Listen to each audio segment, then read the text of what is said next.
Hi everyone, welcome to another video in the Figma series where we learn how to draw or how to illustrate an object, and along the way the purpose of the video is to learn a few things about Figma itself. And so for this video I thought let's take a look at how to illustrate a UPin, and the reference image for that is on your screen right now. So not necessarily exactly how the image is, but we'll just create a few pins and we'll learn a few things along the way. I know you must be wondering what is there to learn in by illustrating a pin, but that's what this video is all about. Um, and by the end of this video, you'll know why we have actually chosen to do this. So what I've done is I've copied this image from unsplash.com, which hosts a bunch of images, and for the past few videos you would have noticed that we have used multiple reference images from Unsplash. I'll leave a link to this image in the description of this video. And what I've done is under the drafts folder I have created a designed file, and that's where we'll be doing um, we'll be um, doing this illustration. So just like all the videos we'll do, we'll start by reducing the opacity and creating one pin. And so we'll just follow along. In this case, we will have to use a pen tool because this is sort of a single object that has been just looped. And we'll start by creating a pen tool here, plot a point, click, and then click another point, but we will still keep the click on the mouse and we'll just drag it a little bit here. There you go. Maybe I'll just adjust this curve a little bit, so I'll click here instead and then drag it. This might look a bit better. I can always come back and adjust it. Click on this point and then keep doing the same. So here, now I click here and then drag it and then leave it and then click on the second point. So that sort of makes this all good, and then keep doing the same for this one and click on the second point and then drag it while I'm still clicking on the mouse. There you go, and then leave it, and then we want to click on the second point to complete this curve, and then finally double click to complete the image. So obviously the image now is it looks a bit weird. It's not the shapes are not very smooth, so let's smoothen out all these curves, all these edges a little bit. What we'll do is we'll double click this image so we can go back to editing all these points, all these anchor points, and let's start by editing this first curve. So you want to make this curve as smooth as possible, so let's adjust the lines over here. So you have these lines, these extended ones, to adjust the curve, Bezier curves. Use these lines to adjust the curve as appropriate.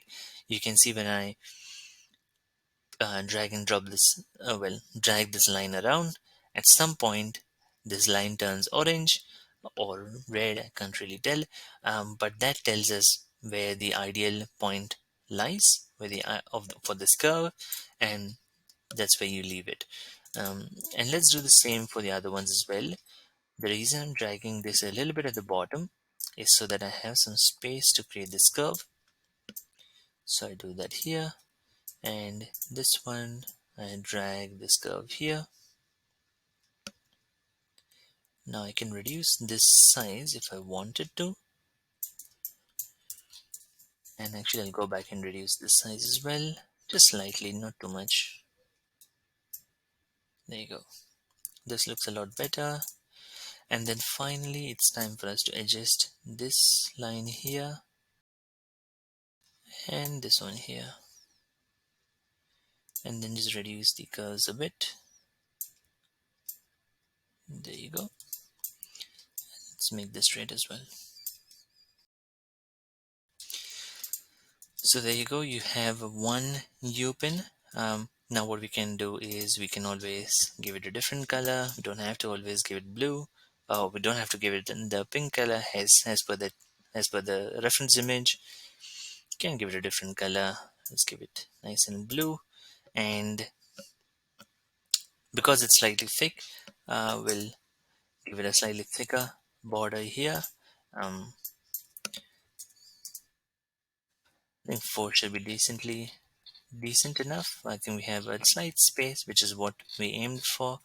And that is our pin, right? So now we have our pin, and let's make a reference, just move our reference image at the side. So we have a pin. So what do we need to learn about this? So we just to quickly recap, we created the pin using a pen tool, and we just followed along the loop, and then we adjusted these dots, these little anchor points that we had created to adjust the curve. And so now what we have with us, we have a pin. Now let's say we duplicate these pins.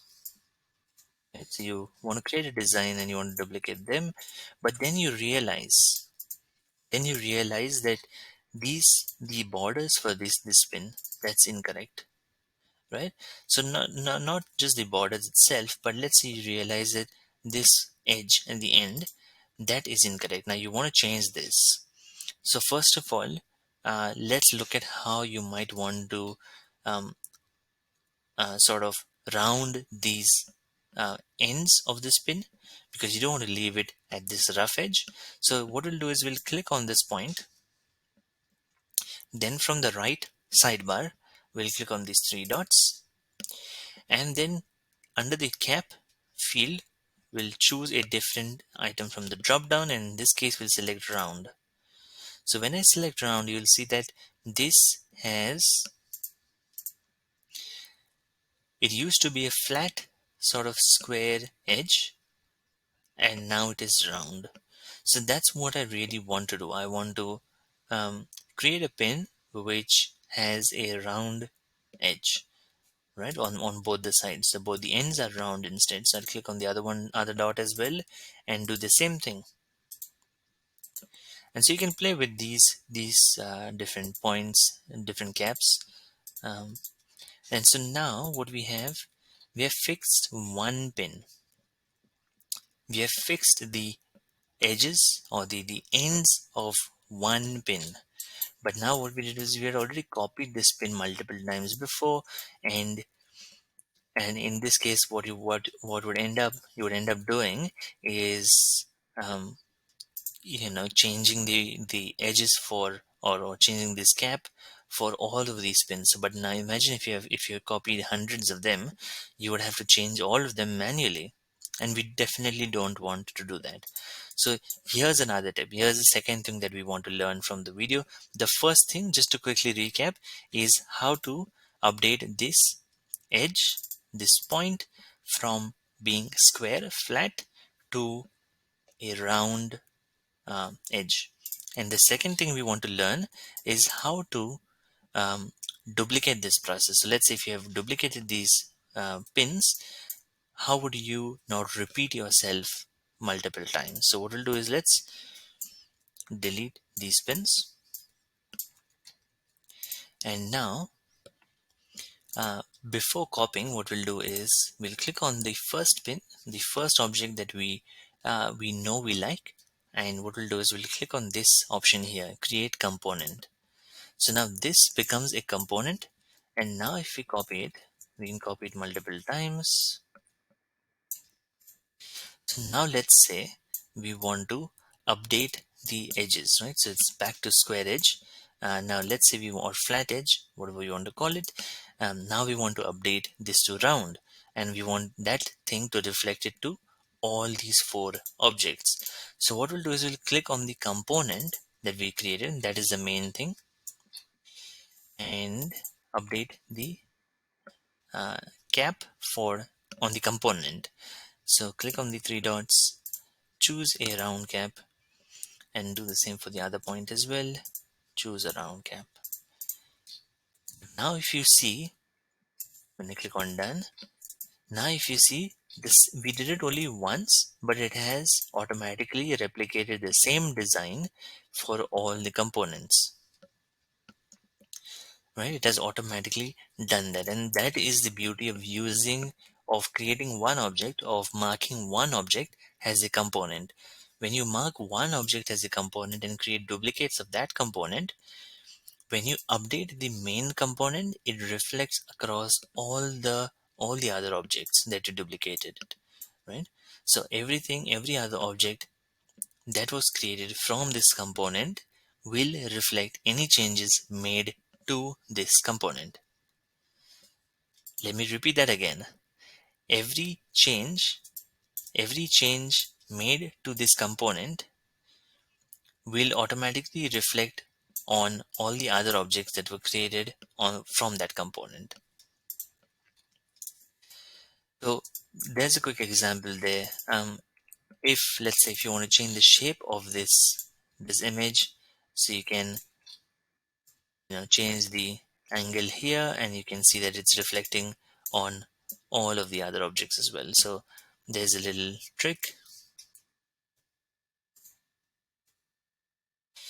and there you go. So you have multiple pins, and what we learned in today's video was one is how to round the cap of the pin so that it's not flat, it's not very edgy. And the second thing that we learned is how to use components, and how to link various other objects with this component, and then what is the benefits of using the component itself. So we learned that, but now let's end this video by creating a Instagram post. And what we'll do is we'll copy all of our pins here. Don't have to copy the component itself. We can copy the pins and scale them up. And scale them up. Boom.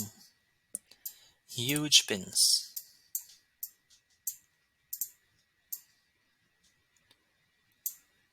Scale this one as well. And you can always turn it up. It doesn't always have to be in the same angle. And we can always keep doing that. Place one pin outside of the context. So if it goes inside, we just bring it back. So outside of a view, give it more of a dynamic feel to this pin. And there you go. That's your pin. You can always feel free to color each pin, give each pin a different color. Since we are not coloring the component itself, we are coloring the inherited objects. You can feel free to give it a different color. Pins come in all different colors. Green pin, and then you have a yellow pin. There you go, all different colors. And I can keep going, really. I can keep going. I might actually create more pins here for my social media post. But hey, this is the end of the video. I hope you liked this video. If you do like it, give it a thumbs up and let me know in the comments below what part you like, and if you'd like to see more videos and what objects you'd like to see create. And if you do follow along this video, and if you create your own object in Figma, post it on social media, and just send me a link in the comments below. Send me a link to that post and I'll take a look. What we really want to do is learn a few things along the way while creating simple objects like this, and learn Figma and upskill ourselves. So thanks for watching this video. Do subscribe to this channel so more videos from my channel appear on your feed, and do like and share this video if possible. And thanks for watching, and stay tuned for more videos to come. See ya.